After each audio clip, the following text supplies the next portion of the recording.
Alexanders became the first land surveyors, Grenada land surveyors. In this thing of grabbing land, they decided to become land surveyors. And up to this day, we have Alexanders who are very prominent as land surveyors in Grenada. The first pharmacists, Grenadian pharmacists, we call them druggists at home. They are Alexanders and the Andrews. The Vincents owned large sections of Grenada known as Claboni. They owned Soubise. They also owned sections in a place called Butchgrove known as Upper Capital. And the Noels did the same thing. Significantly, some of them, and incidentally all of them, were very strong in their religious beliefs. They were either very strong Anglicans or very strong Catholics. And those who were Anglicans, they spent large sums of money to sustain the Anglican Church because there was a rivalry. And those who were Catholics, they did the same thing with the Catholic Church, primarily the Vincents and the Noels. Later in our discussion, we will have more to say about the Vincents and the Noels. Now, when the French came also to Grenada, before the British came, they set up towns. Grenville, Soubise, Wharf, they did that. That came from the French. And the main port of call in those days was called Soubise. Soubise was then the main shipping center in Grenada. But there was a coral reef outside which started to disrupt shipping. Also, the area was very badly infested with mosquitoes. Soubise, incidentally, and Marquis, they go together. As a matter of fact, Marquis was really the main center, commercial center. Well, eventually, mosquitoes and I said the coral reef forced the people in that area to set up a new town, which today we call Grenville. That was set up. All these things were put in place by the French. Now, Grenville was a very unruly town. Any kind of deviousness, you found it in the town of Grenville, under French rule as well as under British rule. For some reason, anything devious you wanted to learn, you went to Grenville. In fact, there's a certain section under British rule, the people called it Blazes Yard. Why? Because it was such a place of disrepute. And once a Roman Catholic priest, a French Roman Catholic priest, decided, well, he would go in and preach to the people in the area of the behavior.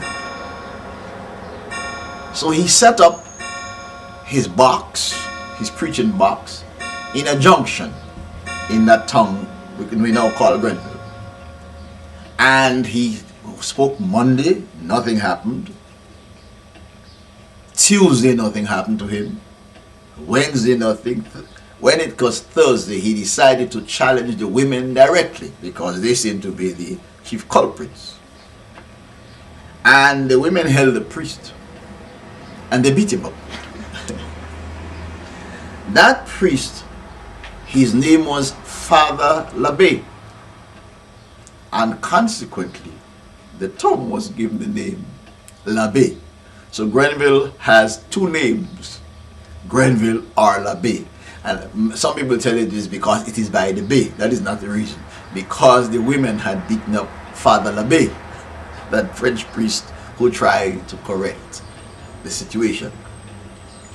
So as I said, the French had put certain things in place.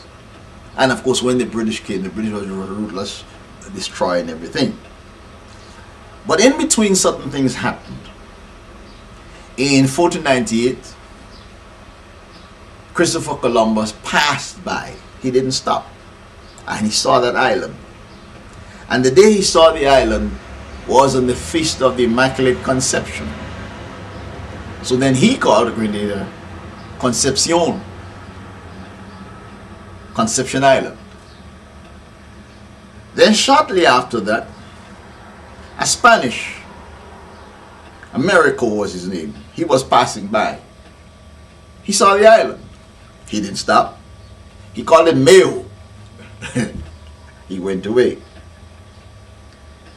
And so later on, they started to have maps of this area, and the Spaniards were so powerful in setting up these maps. They listed Grenada as Grenada.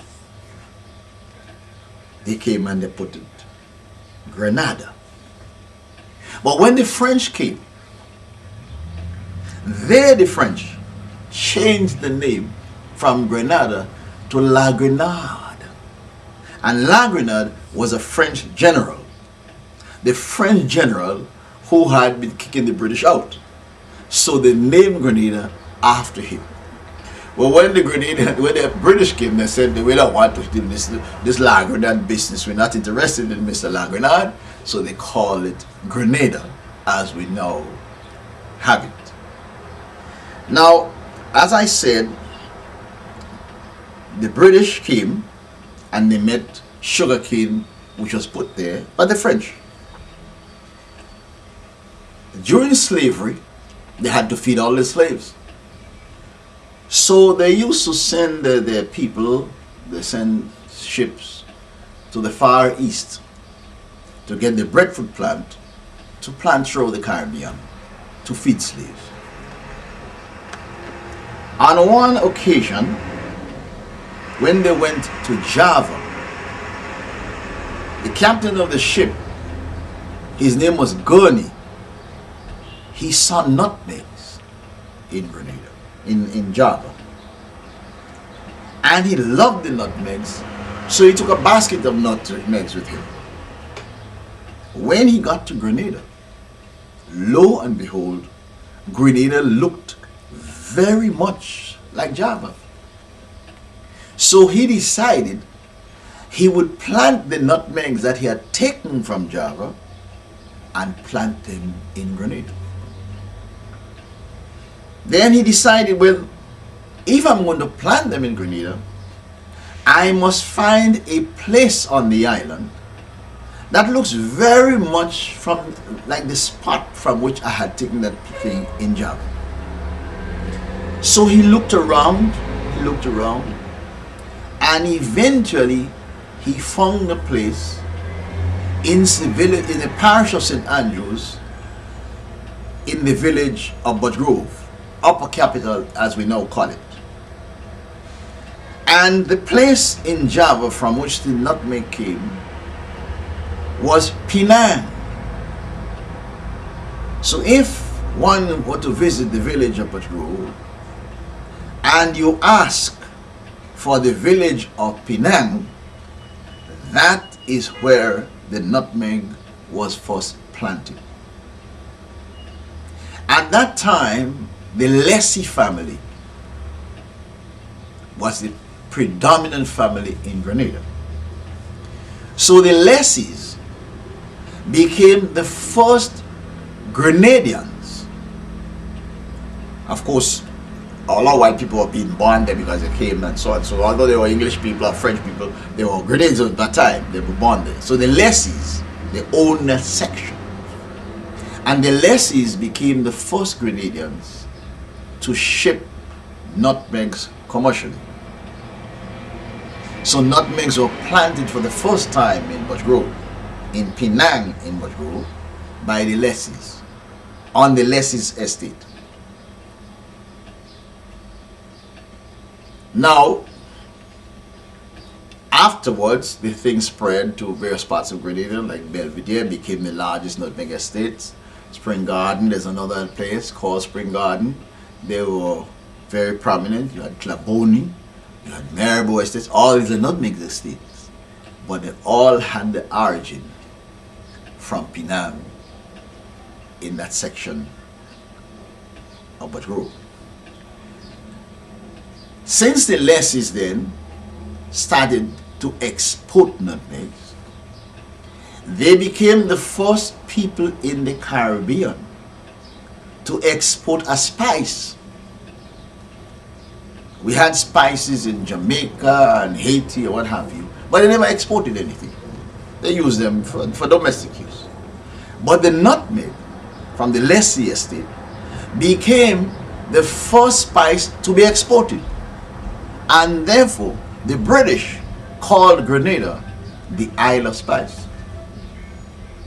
Not because we had more spice than any other place, or we had a greater variety. We didn't have the variety that they had. For example, up to this day, we Grenadians don't have the variety of spice that you'll find in Jamaica. But we were the first to export a spice, and that gave us the name, the Isle of Spice.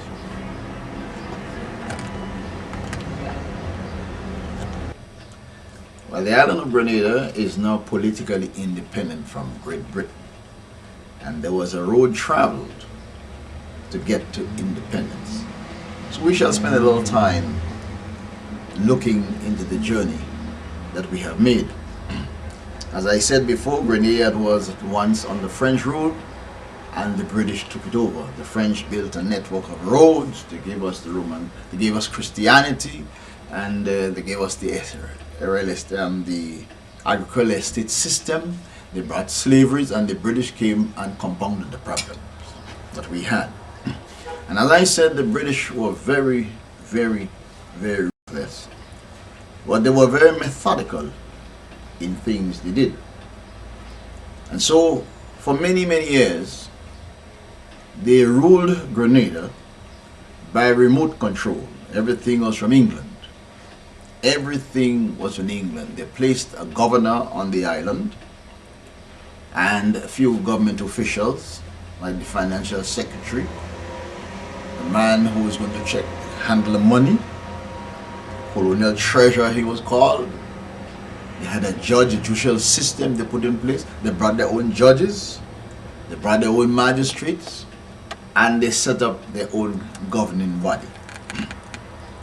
Well, as time went on, the people of Grenada began to feel that since they were no longer slaves, then they should be able to have a say in the government. And the struggle for that say started with a man called Septimus Wells in around 1873. He started a newspaper in the village of St. David's, and he launched a very vicious attack on British colonial rule.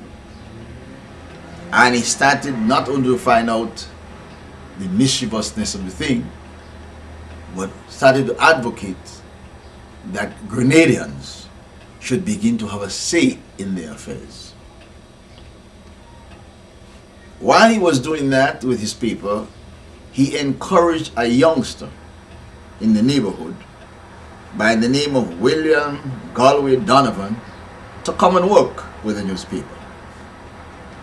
And although he had other members on his staff, for some strange reason, he trained Donovan to think as he was thinking. Mr. Wells died young, and so Donovan, as a teenager, took over the newspaper. And he became very ruthless in his criticism and attack on British colonial rule. He went so far as to demand that we be given our own independence. But he wanted an independence whereby all the islands of the West Indies, British islands of the West Indies, would be federated as an independent nation. The British had a commission in 1883 called the Crossman Commission.